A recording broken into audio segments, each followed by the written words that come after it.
Good afternoon, ladies and gentlemen. Welcome back to the Shadow and Sun Show, and welcome back to another AD&D game review. This time, I'm going to be reviewing the Greyhawk Adventures book. I believe this was published in 87, 88, something like that. Let's take a quick look. Yes, 88, 1988.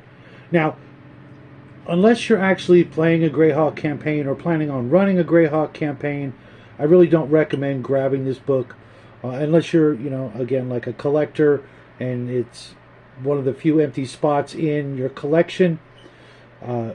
This game has a lot of useful items, some monsters, some treasure, a lot of spells by all the named magic users like Rary and Mordecane, things like that, which I believe are also in the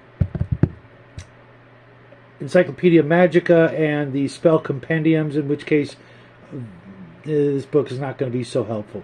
But if you are running a Greyhawk campaign, or plan on running a Greyhawk campaign, and you already have the maps and the gazetteer and things like that, this is definitely going to be a helpful addition. In it, you're going to find, like I said, besides these spells and the magic items and the monsters, and mind you, I wasn't really super impressed with the monsters.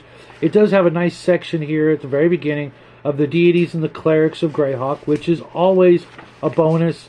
Any game without a good deity and cleric system is only going to suffer and probably peter out and go to the wayside. Like I said, the monsters, it has the beast man, the cactus vampire, the camp rat, crystal mist, change cat, Greyhawk dragons, which are kind of not really thrilled with them. The grunge also, and the Ingundi, the Nimbus, the sword wraiths I was actually rather fond of, the sea sprites, the sea zombies or the drowned ones, wolf mist, a couple of decent ones. And then there's another large section of the Hall of Heroes, basically expanding upon the kings and the queens and other personages of the Greyhawk world setting. And each and every character gets almost a full page of good information if you're going to run them. The magical spells, you've got all of Big B's spells, all of Drogen's spells, Mordenkainen's, Nistel, Odaluk's, Otto's spells, Rary's, Tensor, and a lot of them are pretty neat spells. But if you've already got the Encyclopedia Magica, you've got them. The magic items of Greyhawk, quite a few of them are very tied to the world of Greyhawk. With a little bit of, work, you can rewrite them and change them to your own campaign if you're not running Greyhawk. But then again, if you're not, you're probably not even looking into this book, in which case the Encyclopedia Magica, the Dungeon Master's Guide, or the Unearthed Arcana should really last you a good long while. Then there's a nice little chapter on the geography of the world of Greyhawk, also known as Earth.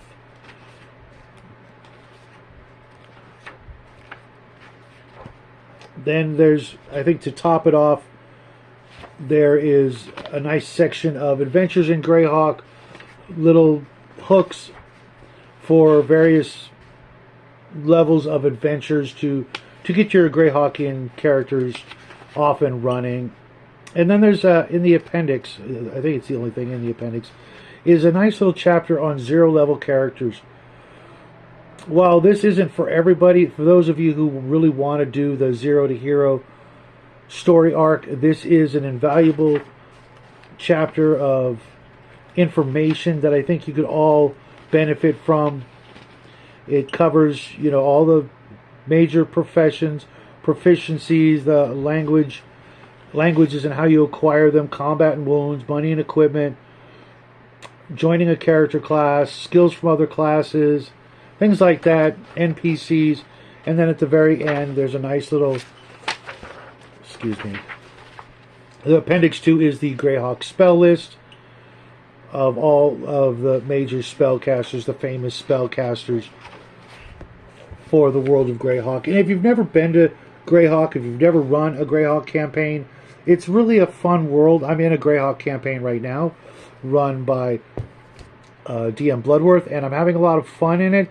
Mind you, it's been 35 years since I've last visited Greyhawk, and I did run a rather lengthy Greyhawk campaign because it was the first real world that I was able to buy off the shelf and run, other than Ardoin, which will always be my favorite, game world that I didn't create on my own. I've got several dozen game worlds I run in my own campaigns, and that's a topic for another time. But if you really want to go back to the old school worlds of Advanced Dungeons and Dragons, first edition, second edition is really not much different in my opinion. There's some changes, but incorporating all this, unless there's already a second edition version of this book, which if there is, I don't own it. And while I have an extensive library of second AD&D books, it's just not ringing a bell right now. But not a bad book. Not a bad book at all. Just to let you guys know, I will not be reviewing this for a good long time because I never read anything Dragonlance. I have absolutely no frame of reference. I do not feel like tracking down all the paperback books. I actually have a couple of the modules that just wound their way into my collection. And while I did read this Dragonlance book once before, it just didn't really jump out at me as something I wanted to run, knowing that I would have to read dozens of paperback books that, quite frankly, these days are very, very expensive. And it's nothing I've ever heard about the Dragonlance saga has really, grabbed me by the collars and said, "Read this, you'll love it." It may be the case somewhere down the road, but if I can't really just buy the entire collection and sit down and read it and enjoy it, it's just probably not in the cards for me right now. Maybe years down the road I might get the chance, but in the meantime, I've read all kinds of stuff about Greyhawk, the Gord series, I think it was back in the day, and all of the books tend to point you in the direction of Greyhawk. So if you guys are AD&D buffs out there, you're big fans of the original AD&D series and line and all the goodness that went with it, I'd grab this book. But to be honest, unless you're doing Greyhawk, like I said before, it's not a must-have, not yet. You can always get it from drive-through real cheap, 20 or 30 bucks, and you'll have a great reprint copy.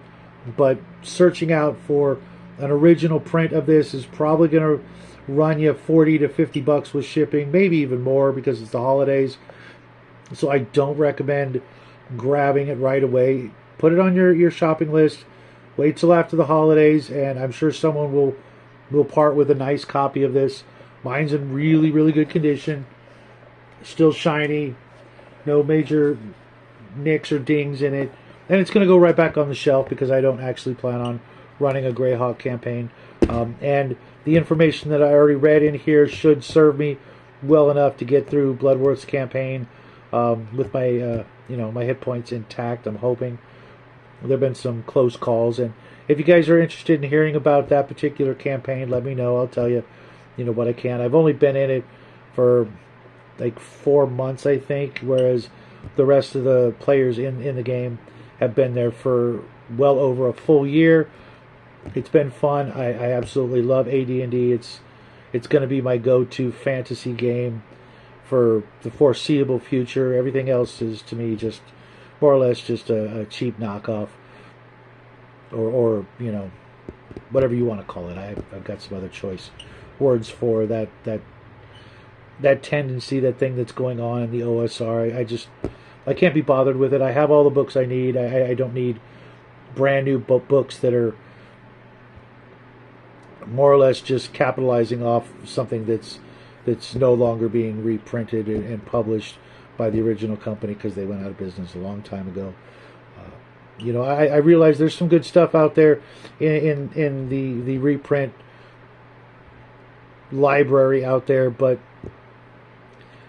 if it's going to cost me the same amount of money as it would cost to buy a really nice condition Player's Handbook, Dungeon Master's Guide, I'm just going to save my money and keep buying copies of the Player's Handbook, the Dungeon Master's Guide, the Monster Manual. And if you guys have any copies of the first edition AD&D books, regardless of the printing, and you want to off them, look me up and I'll give you a good price.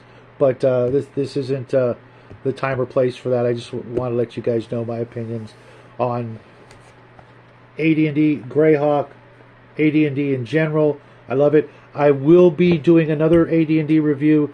While you think I may have covered all the hardback books, I actually have some more content coming out, like I said, next week, pertaining to AD&D First Edition for quite a while before I actually start going into Second Edition, but that's way later next year. So until next time, guys, have a great weekend. Make sure you go over to Max's channel before the day is through and check out his live stream for Veterans Day. If you can, donate what you can. If you can't, just hang out and keep him busy and motivated to continue the show until tonight, because he's going to do, more or less a 24-hour stream plus the chill stream tonight, and he could use all the help and encouragement he can get from you guys. Until then, love you guys. See you soon.